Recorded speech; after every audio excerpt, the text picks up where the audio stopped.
Good morning friends. আশা করি তোমরা খুব খুব ভালো আছো, আমিও ভালো আছি। দেখো, কোচিং সেন্টার থেকে তোমাদের যেমন আমি ব্লগ দিই সেরকম ব্লগ দিচ্ছি, কিন্তু সব পরীক্ষা হয়ে যাওয়ার জন্য অনেকে আসেনি, আসবে আবার। যাই হোক, তোমাদের তো আমি ব্লগ দিই এইভাবেই। এরপরে ব্লগ দেব তোমাদের একদম পুরো মানে যেটাকে বলে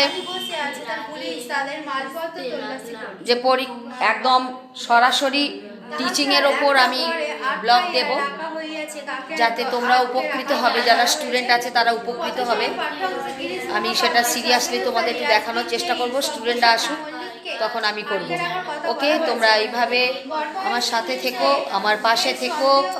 আমার স্টুডেন্টরা পড়াশোনা করছে, তোমাদের তো দেখাচ্ছি। পরীক্ষা এসে গেল আবার, মাধ্যমিক